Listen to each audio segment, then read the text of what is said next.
what are some of the things, like, especially people who are in your space, e-com, Shopify, dropshipping, what are some of the key differences that you see with people doing maybe $400 a day, $1,000 a day in comparison to those people doing 5-figure days? Like, what's the key difference? Differences. As cliche as it sounds, mindset is pretty much always the key difference. But in terms of like actual technical skills, like not being afraid to scale, like and spend money to make money. So like if That's you're so funny. I just interviewed Todd yesterday, who was in the same space. He said the same thing, scaling. Yeah. Like, people are afraid to spend more money to make more money. They're kind of complacent that, if I only spend $100, I can still make that consistent $500 a day. Yeah, exactly. It's crazy, man. It's crazy. So, like, so many people are like that. They're like, yeah, sitting at like $1,000 a day, and like, yeah, sick. We've got $1,000 a day business, like, which is all good, you know. Yeah. You look at it over the long term, over a year, $360,000 a year. It's not too bad. Exactly. But you know, like if you got something that's working for you, why wouldn't you? If you're getting paying $1, seeing $2, why wouldn't you scale that up? Even if you pay $1 and you get $1.10, yeah, you can. It's still a no-brainer. You know, like what you'd give $100,000 to get $110,000. Correct. It just makes sense. Correct. Now, now me on the outside looking in, I'm just talking about what people might be thinking. It sounds cool. But, like, what are some systems that we might need to put in place? Because it might not be the scalability part. Because, like, there might be that person who's making $1,000 a day, but they're fulfilling all their orders. So what are some things that I might need to put in place to actually get to that point where I can actually properly scale and actually make that next step? Well, like, in terms of systems, there's a few systems that run through the dropshipping. So, like, the first and foremost is customer service, and that's very important. Okay.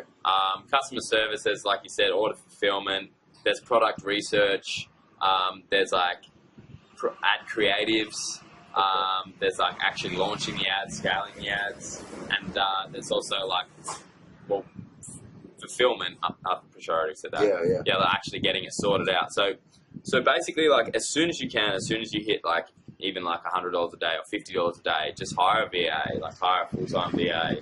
Okay. If you have the money, hire a full-time VA. They don't have to be full-time. They can be like per hour. So they just basically fulfill whenever you need them to. Let me go ahead and add something. So you can get a virtual assistant really quickly on Upwork.com. I would highly recommend an assistant from the Philippines.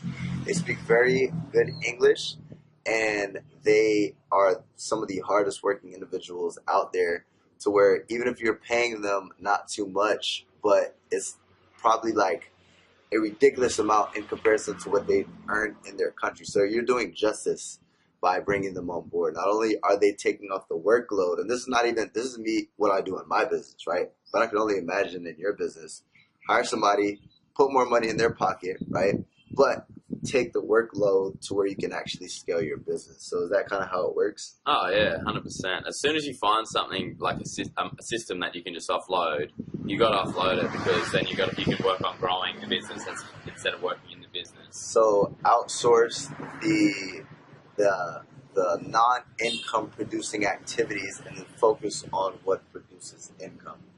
Even income producing activities, if you've got a system that works, okay, like if you build out teach something them the system. Yeah, exactly. If it's something that's repetitive and it happens over and over again, but you need a human touch, like launching ads, for example. You know, like I've just hired a media buyer specifically just to launch my ads, and I do the scaling. Okay. So she just goes around, and I've taught her how to launch them, because it's like a system, you know, and it's just repetitive. But I don't want to be sitting there in my ads manager all day launching ads. Like, I want to do the fun shit. I want to scale the ads. I want to have more direction. I want to get my fingers in other pies as well. You know, like automate the shit as soon as possible. Okay, so automation, scaling. But before we can scale, we need to automate with systems.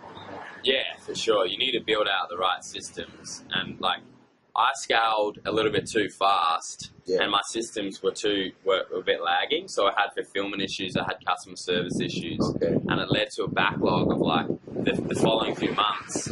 There were like angry